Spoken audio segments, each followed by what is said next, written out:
After more than 2 years since the last iMac release, Apple has finally updated the iMac to the brand new M3 processor. Now with more processing power, it's time to test out if this is the ultimate productivity machine for you.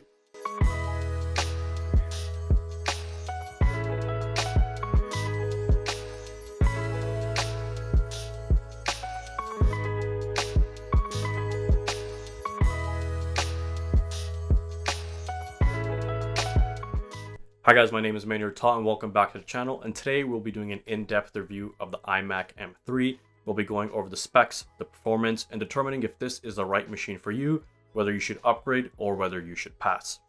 And guys, don't forget to hit that subscribe button if you want to stay on top of all the new technology. I do weekly unboxings and reviews on Apple and PC related tech as well as gaming, so if you guys want to stay on top of all the new tech, hit that subscribe button, and don't forget to hit the like button if you find this video helpful. Now first off, let's talk about the design of the new iMac M3, and for the most part, it's actually unchanged from the generation 2 years ago released by Apple.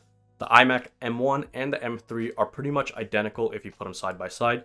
You get the same color schemes, you get the same display, you get the same speakers, and you get the same unibody design.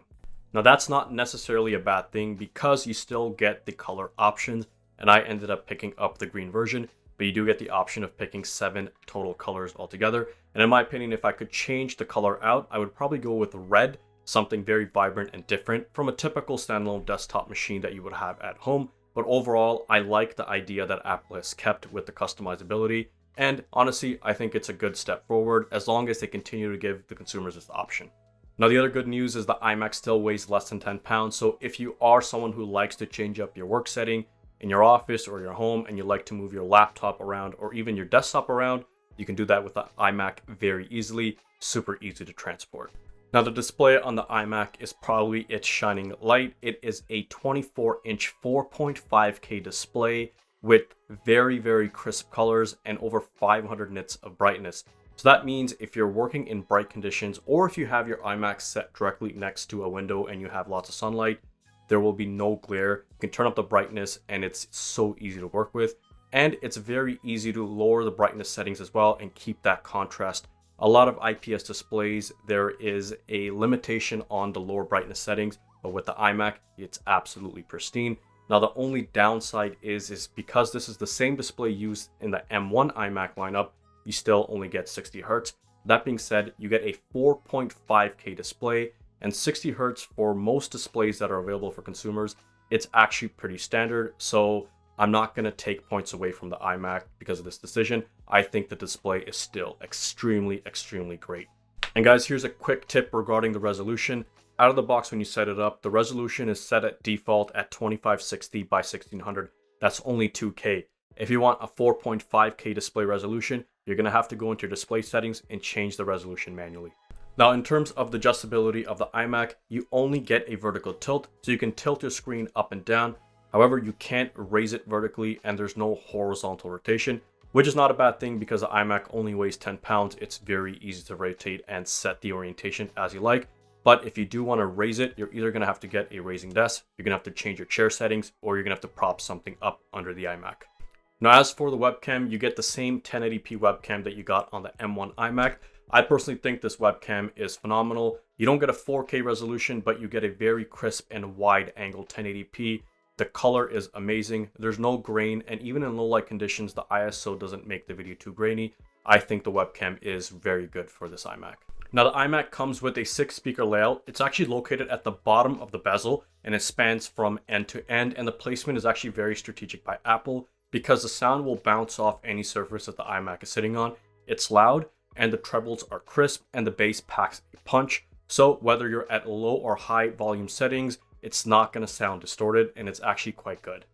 And of course, another cool feature, and the feature that remains from the iMac M1, is the MagSafe connector. So the power adapter is now magnetic, just like the MacBooks. So if you are putting your iMac in a setting where there is a potential trip hazard, you don't have to worry about someone tripping over the wire and just sending your iMac flying across the room.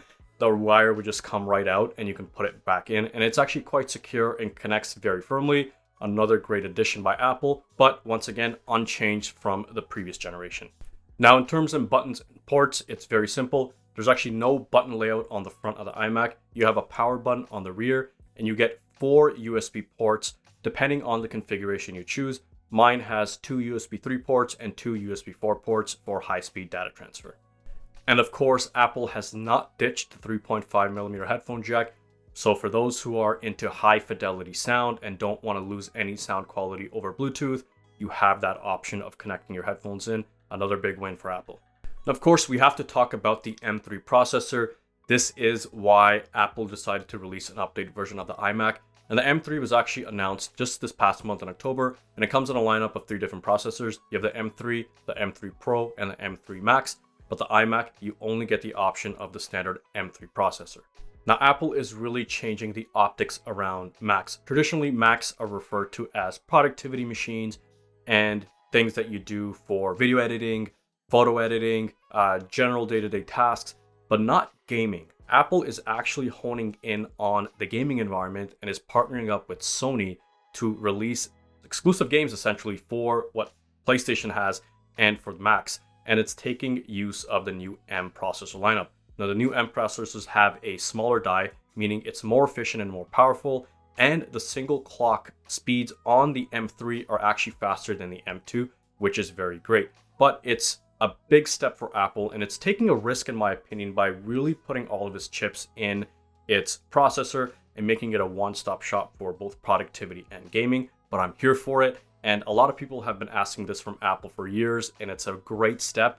And the iMac is actually capable of these gaming setups if you have the right configuration. Now, speaking of configuration, this is the configuration that I purchased my iMac in. I have 8 GB of unified memory, 512 GB of storage, and I did upgrade the iMac to have 4 ports. So the standard iMac, the base model, comes only with 8 GB, 256 GB of storage, as well as only 2 USB ports. I wanted to have the freedom of having extra ports, even though I probably will never use those 4 ports all at once. It's that one time where I do need it or may need it that I will regret not getting it. So if you are someone that has a data hub, you plan on using external monitors and collecting a lot of inputs and outputs into the Mac, then I do suggest that you look at the upgrade and get the 4 USB ports. Now, very briefly, I do want to touch on benchmarking, and I always say this in any videos that I do testing, is benchmarks are not the be-all and end-all, but they are great at providing context and comparing with other machines. So I did use Cinebench as well as Geekbench. I used Geekbench 5, not Geekbench 6. I wasn't going to pay $99 for a benchmarking software tool, and I used Blackmagic SSD, and here are the results. Now, the single core and multi-core performance in the Geekbench testing were 2,322 and 10,727 respectively, and that showed a 30% improvement over the M1 processor, exactly what Apple claimed it to be, but it still shows that the M1 in the previous generation is still a very viable machine. In Cinebench, the M3 showed that it had a 20% improvement over the M1 Max processor, and it was a 20% faster score than the original M1. However, the multi-core was not as strong as the M1 Max. So that goes to show that the improved clock speeds and the single threaded performance on the M3 processor has improved drastically. Now, another important benchmark were the SSD speeds, and both the read and write were consistently over 3,000 megabytes a second, which is great because certain machines in the 256 gigabyte standard layout showed the speeds were quite low, like above 1,000. This was issues with both the M1 and the M2 MacBooks and certain iMacs, but thankfully the 512 gigabyte variation and the chips that Apple use shows that there's no decrease in performance and you get very fast SSD speeds. So data transfer in and out of the iMac is very, very fast. Now, with benchmarking aside, I want to talk about the day-to-day usability of the iMac M3, and for me, overall, it's extremely positive. And I'll give you 2 reasons why it's positive. Number 1, the processing power on the M3 allows me to use all the softwares that I need without any hiccups, even with the minuscule 8 gigabytes of RAM, but we'll talk about that later. Programs like Adobe Premiere Pro, Photoshop, and Lightroom, I'm able to do all the tasks that I need to do, and I'm able to do on my desktop machine the same, if not better, with the M3 processor. And Apple really does this with an all-in-one system. So not only does the M3 processor allow me to open these apps, the beautiful crisp display gives me the output that I need immediately. So for example, when I'm color grading, M3 processor makes sure that everything happens without lag, and the display shows the colors in a very accurate manner. Number two, the reason why I would say I enjoy using the iMac so much is because of its simplicity and because of its just the space it takes on my desktop. Now, my standard desktop machine, I have the tower, I have speakers, I have this display, and it takes up a lot of space on pretty much my desk. Whereas the iMac, the only thing on my desk is simply the iMac and my keyboard, and it just makes working a lot more pleasurable because there's less clutter around me. Now, I know this isn't a very mathematical comparison and a justification for the iMac, but it's something that you will experience once you start using these machines, and things people experience when they just use their laptops, a very minimalistic setup. Minimalistic as it may be, the processing power of the M3 is just extremely good. A lot of tasks and a lot of performance issues that I thought I would run into just didn't happen, and it's just a great machine overall. Now, of course, there's not all good things to talk about the iMac M3, and there's actually 3 areas of concerns I want to touch on.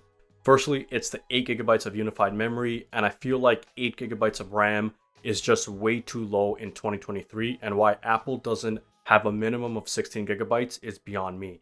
Even though the M3 processor is very powerful and very strong, and the macOS utilizes the memory management completely different from Windows, 8 GB is still not enough when you're running multiple processes, multiple softwares that demand a lot of memory, and you just don't have it. You are going to end up using swap memory that takes up the life cycle of your SSD eventually, but I just don't understand why it's 8 GB. And to add more insult to injury, to upgrade to 16 GB, it's a minimum of $200 extra. So just to go from 8 to 16, you're paying an extra $200. We're in the standard realm of desktop computers. 200s can get you 32 GB of RAM. Now, I understand this is soldered onto the chipset and integrated into the M3 processor, but it still doesn't justify only having 8 GB of RAM, and I think it's kind of ridiculous. Now, on top of that, the other downside is the base storage of 256 GB of SSD space, which is nothing. Nowadays, certain files, certain projects exceed that amount, and to justify saying that 256 GB is okay and you can use an iCloud account, it's ridiculous. You should have at least 512 GB of local storage and then have everything extra on iCloud. The base model on the iMac comes with 8 GB of unified memory and 256 GB of SSD space, which is just way too low. You're going to have to end up upgrading either way, and it's going to cost you a lot of money. And lastly, I want to touch on the accessories that come with the iMac. First, the keyboard. Now, I made the mistake when I ordered this iMac. I could have spent an extra $30 and got a full number pad. I just find that the Magic Keyboard without the number pad just a little too small, and I find myself missing keys when I'm typing. Now, this is an adjustment period. If you already are used to this, it's not a big deal, but my recommendation is just pay the extra $30 and get the full keyboard. You'll benefit it, and it's honestly $30 is not as ridiculous as a lot of the other features that Apple charges you for. Now, the worst one of them all is the Magic Mouse, and it still uses a lightning cable to charge, and in order for you to charge it, you essentially have to flip it over and charge it from the bottom. It's completely stupid, in my opinion, why Apple did this. In my opinion, I think the reason why they did this is they don't want you charging an accessory and using it at the same time. They want you to charge it separately, but the port makes no sense. And they're still using the same Magic Mouse that they had in the previous generation of Macs. They didn't upgrade anything, and just the lightning port itself, if it was USB-C, charging would have been a lot faster. But they decided not to do that. And I understand where Apple's coming from. They're using old hardware and old accessories because they can save money and they can package it as a new product. Even the iMac itself, I mentioned many times that the actual unibody of it and the display is exactly the same. The only thing that really changed is the motherboard and the M3 processor. So it's a cost saving that Apple is doing, but it's not really benefiting the consumer.